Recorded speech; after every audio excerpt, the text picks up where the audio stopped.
നമസ്കാരം. മലയാളം മീഡിയ.ലൈവിലേക്ക് സ്വാഗതം. എല്ലാം കുട്ടികളിൽ നിന്നല്ലേ തുടങ്ങുന്നത്? നമുക്കും കുട്ടികളിൽ നിന്ന് തുടങ്ങാമിടോ. വിയറ്റ്നാം കോളനി എന്ന സിനിമയിൽ മോഹൻലാൽ ഇന്നസെന്റിനോട് പറയുന്ന ഡയലോഗാണിത്. ഈ ഡയലോഗിന് എന്താണ് ഇവിടെ പ്രസക്തി എന്നാണോ നിങ്ങൾ ചിന്തിക്കുന്നത്? പറയാം. നമ്മുടെ മുഖ്യമന്ത്രി പിണറായി വിജയന്റെ ഇപ്പോഴത്തെ അവസ്ഥ ഞാൻ പറയാതെ തന്നെ എല്ലാവർക്കും അറിയാമല്ലോ. ആർക്കും വേണ്ട, മന്ത്രിക്കും വേണ്ട, പാർട്ടിക്കാർക്കും വേണ്ട, ആകെ പിന്തുണയ്ക്കാനുള്ളത് മരുമകൻ റിയാസ് മാത്രം. 10 ആൾ വളഞ്ഞിട്ട് അടിച്ചാലൊന്നും പിണറായി വീടില്ല എന്നൊക്കെയാണ് അമ്മായിയപ്പനെ കുറിച്ച് മരുമകന്റെ തള്ള്. അമ്മായിയപ്പന്റെ നഷ്ടപ്പെട്ട ഇമേജ് തിരിച്ചു പിടിക്കാൻ PR ടീമിന്റെ ഉപദേശം തേടിയിരിക്കുകയാണ് മരുമോനും.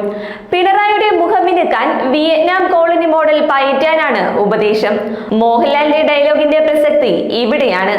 അശ്വമേധം പ്രദീപിനാണ് പിണറായിയെ മുന്നോട്ട് നയിക്കാൻ ചുമതല നൽകിയിരിക്കുന്നത്. പ്രദീപിന്റെ നേതൃത്വത്തിൽ ബാലകേരളം പദ്ധതി നടപ്പാക്കുകയാണ്. സാമ്പത്തിക പ്രതിസന്ധിക്കിടയിലും 35 ലക്ഷം രൂപ പദ്ധതിക്ക് KN ബാലഗോപാൽ നൽകി കഴിഞ്ഞു.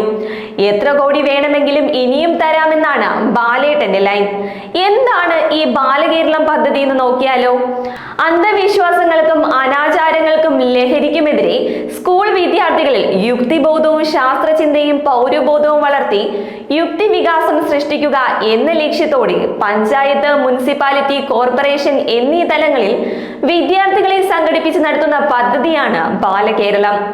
വൈലോപ്പിള്ളി സംസ്കൃത ഭവൻ വൈസ് ചെയർമാനായ GS പ്രദീപിനാണ് ഇതിന്റെ ചുമതല. പ്രദീപിന്റെ ചുമലിലേറി പിണറായിയെ പരമാവധി സ്ഥലങ്ങളിലെത്തി കുട്ടികളുമായി സംവദിക്കും. കുട്ടികൾ ഭാവിയുടെ വാഗ്ദാനങ്ങളാണല്ലോ. തന്നെ കുറിച്ച് കുട്ടികൾ വീട്ടിൽ ചെന്ന് നല്ലത് പറഞ്ഞാൽ വീട്ടിലുള്ളവരുടെ മനസ്സ് മാറിയേക്കുമെന്നാണ് പിണറായിയുടെ പ്രതീക്ഷ.